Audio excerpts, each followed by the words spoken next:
Assalamualaikum warahmatullahi wabarakatuh. Perkenalkan, nama saya Nila Sari dengan nomor NIM 210596261.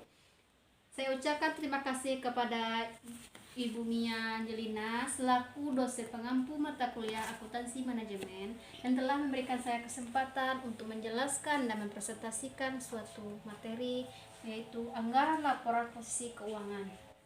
Baik, demi mempersingkat waktu, saya akan menjelaskan mengenai materi anggaran posisi keuangan. Yang pertama yaitu pengertian laporan posisi keuangan, yaitu dasar untuk menghitung tingkat pengembalian dan juga mengevaluasi struktur modal perusahaan. Yang dapat laporan posisi keuangan dapat dimanfaatkan untuk menganalisis likuiditas dan juga solvensi dan fleksibilitas suatu keuangan perusahaan.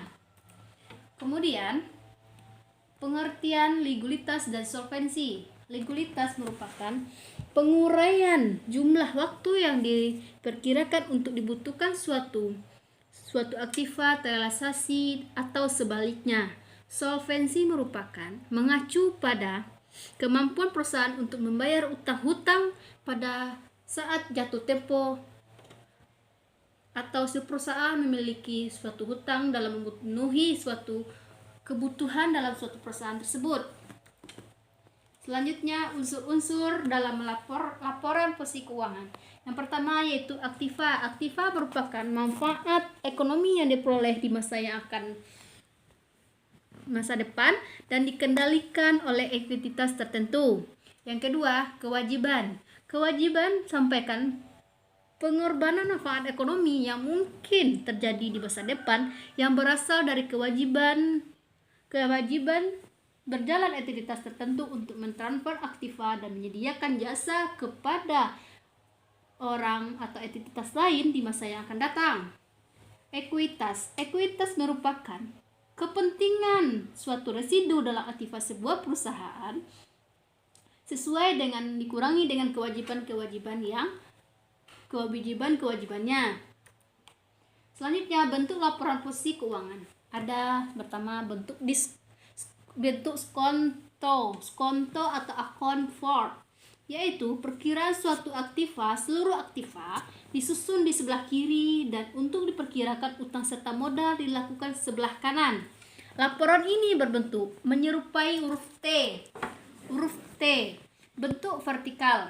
Bentuk vertikal, perkirakan aktiva, utang dan modal disusun secara berurutan ke bawah dan vertikal sebagai penggambaran.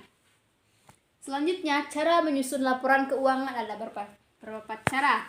Yang pertama yaitu posisi aktiva, neraca disajikan pada sisi kanan dan berurutan dari atas ke bawah untuk neraca berbentuk skonto. Selanjutnya, neraca yang berbentuk laporan menyusunan dimulai dengan atas secara berurutan ke bawah. Yang ketiga, penyusunan neraca dimulai dari yang paling liquid atau lancar, mulai dari aktiva lancar, aktiva tetap, dan aktiva lainnya. Kemudian, komponen yang terkandung dalam aktiva lancar adalah kas, bank, surat, dan berharga. Kemudian, aktiva tetap ada dua, aktiva tetap dan aktiva tidak berwujud. Dan juga aktiva tidak berwujud dan aktiva berwujud.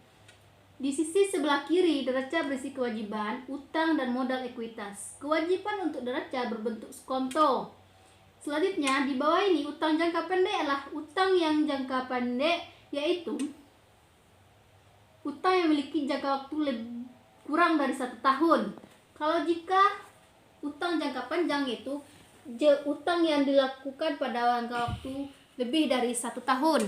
Selanjutnya, posisi yang terakhir di sebelah kiri neraca adalah modal perusahaan dan ekuitas.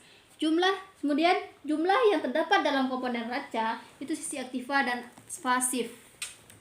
Kemudian selanjutnya, kelemahan dan penerapan laporan posisi keuangan. Yang pertama, sumber daya dan kewajiban entitas biasakan disajikan dengan harga perolehan pada saat kejadian sehingga menjadi tidak relevan untuk melakukan evaluasi atau perbaikan suatu sumber daya tersebut. Ketidakstabilan nilai mata uang menyebabkan neraca tidak mencerminkan daya beli konstan. Misalnya, ketidakstabilan biaya ada penurunan, ada peningkatan, ada sedang. Sulitnya melakukan perbandingan antara perusahaan yang satu dengan perusahaan yang lain. Kemudian, aktiva tidak berwujud sebenarnya memiliki manfaat ekonomi, tetapi sulit diukur secara objektif, tidak sesuai dengan objek yang kita teliti. Selanjutnya, neraca mungkin saja tidak melaporkan semua kewajiban karena sebagian dari kewajiban adalah disembunyikan melalui akuntansi. Baik, selanjutnya ada kegunaan laporan posisi keuangan ada 2. Yang pertama, dasar perhitungan, perbuatan kebijakan manajemen lembaga non-profit, dan periode selanjutnya membantu proses penyusunan anggaran adalah suatu penyusunan perhitungan baik dana ataupun biaya yang dibutuhkan dalam suatu perusahaan, bentuk keuangan atau data-data laporan dan lain-lainnya. Yang kedua, menghitung tingkat likuiditas suatu lembaga. Suatu lembaga itu ada menggunakan likuiditas lembaga seperti lembaga perusahaan, baik jasa maupun produk, dan juga lembaga-lembaga pelatihan lainnya yang membutuhkan biaya dalam laporan keuangan. Selanjutnya, ada keterbatasan laporan posisi keuangan. Ada 3. Yang pertama, biaya historis. Biaya historis sebagian besar aset dan likuiditas lembaga dicatat pada biaya historis. Biaya historis ini digunakan dalam pencatatan uang pengeluaran dan uang masuk. Estimasi akuntansi dan prinsip akuntansi alternatif. Perbedaan penggunaan akan menyebabkan perbedaan nilai dan laporan posisi keuangan. Jika terjadi perbedaan, maka kita harus menyelesaikan di mana salahnya kita dalam penjumlahan suatu keuangan. Selanjutnya, keterbatasan pengukuran. Tidak semua pos dalam laporan posisi keuangan bisa diukur. Ada posisi keuangan yang bisa diukur dan ada juga posisi keuangan yang tidak bisa kita ukur, baik dengan cara rumus ataupun secara logika. Sekian yang dapat saya sampaikan, lebih dan kurangnya saya mohon maaf untuk Ibu dan juga pada teman-teman. Dalam penyampaian saya atau ada kesalahan atau kekurangan, saya minta maaf sebesar-besarnya, dan saya akhiri dengan wabillahi taufik wa hidayah. Wassalamualaikum warahmatullahi wabarakatuh.